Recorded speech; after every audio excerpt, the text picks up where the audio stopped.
Well, thank you so much, and thank you, Kyle and Bhakti, for that very generous introduction.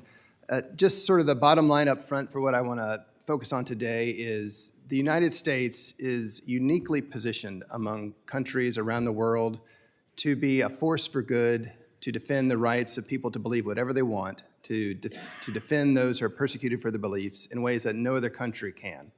It's in our interest to do this because countries that respect religious freedom are more stable, more peaceful, more prosperous, less likely to be at war with themselves or their neighbors.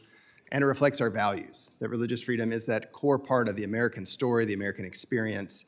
And we represent ourselves better when we incorporate this into our foreign policy. So I'll be, just in my brief overview remarks, hitting some of the highlights from my book that Bhakti referenced, Ending Persecution. I'll talk about the 4 different types of persecution and 4 things that the United States can do. And I think, knowing we've got Hill staffers here, there's some really unique opportunities that you can do with your bosses to be a voice yourself and also challenge the United States to carry this forward.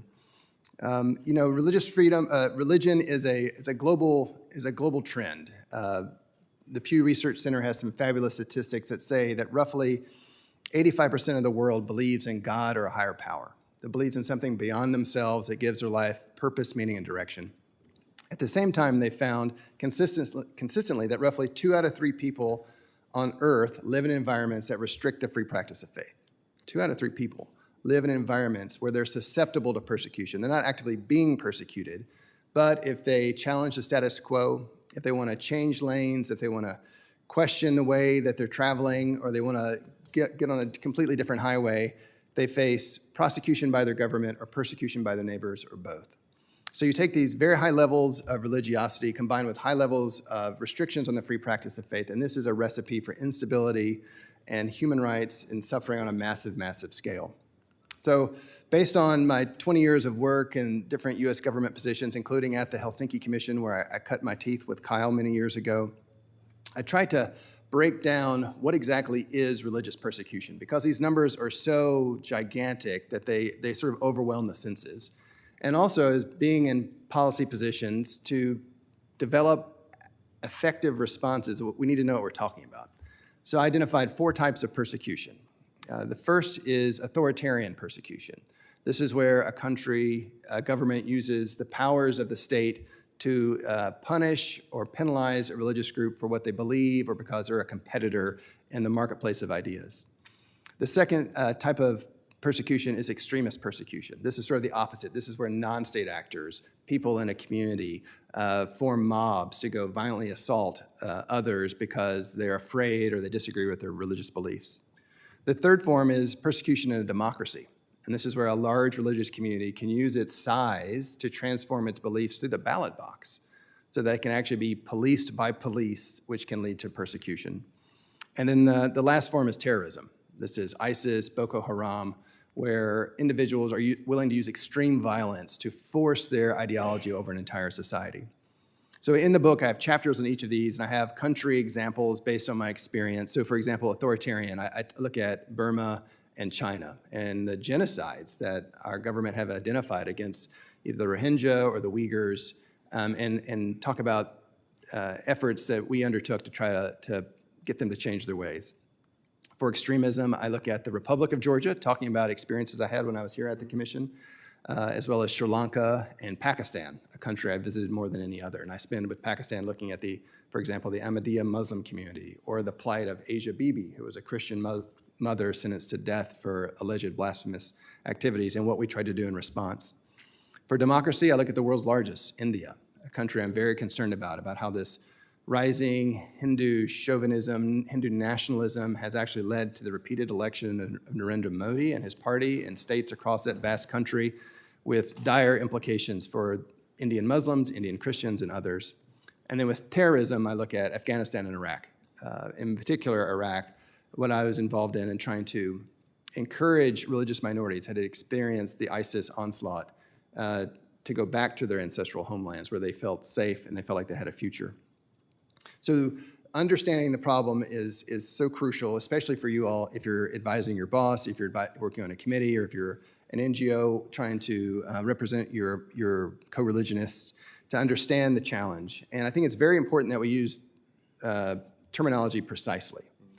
I've seen time and time again that when well-meaning groups call everything persecution, then it dilutes the word, it harms those who are suffering violence, and frankly, it hurts your own credibility. So when we talk about persecution, it's about violence, combined with a lack of any accountability. I mean, here in the United States, bad things can happen to people because a crazy person has some religious animus, but there's a justice system that will hold them to account. So we wouldn't say there's persecution here when something bad happens. But in so many parts of the broken world, there is no accountability. And so things can happen with impunity, and it's that combination of violence and impunity that I think constitutes a situation of religious persecution, and that's how we should use that term.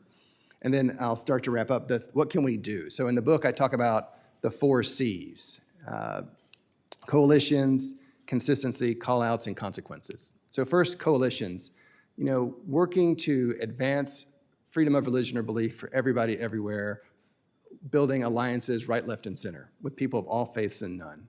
Of course, here domestically, religious liberty is a hotly contested political issue, but when we're talking about this extreme violence, it's millions and millions of people risk their lives daily for just doing things that we take for granted. That's something that we should all agree is wrong. And building coalitions that span the secular and the religious, that span liberal and conservative, can be powerful in raising the attention to policymakers who can make a difference.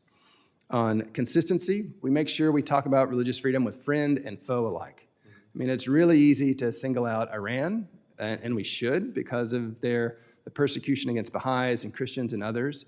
But administration after administration, regardless of party, Saudi Arabia, the mute button is usually hit. And if we're serious about this, we need to raise it with friend and foe, not out of animus, but because we actually care, because we know that this is going to be in their long-term interests. And with that comes call-outs. The unique ability of the United States, both the State Department, the Religious Freedom Commission, but also individual members of Congress, to highlight abuses, can get the attention of governments, and we can see people released. I mean, the example that Kyle gave of this sign-on letter, it wasn't a terribly heavy lift. It took a couple of weeks of organizing, and we were able to get someone out of jail and change his life for the better. That's a great use of staff time. That's an even better use of intern time to leverage the influence of your bosses for good, to advance these issues, to help individuals. Now, call-outs can only go so far. I think shining a light's important. So combined with that, we have to get to the last C, consequences. And I truly believe if the United States says religious freedom matters, then it really needs to matter in how we conduct our foreign policy. Otherwise, we're killing our credibility. So if we go far enough to say we're concerned about what's happening in country X, and they don't change their ways, and we do nothing different, then why would they listen to us? They can start to tune us out. And so it's important that we find those points of leverage that we have to restructure the incentives of the powers that be to do something different that they wouldn't otherwise want to do. I talk about in the book what we were able to do with Uzbekistan. It had been designated as a country of particular concern for 15 years or so.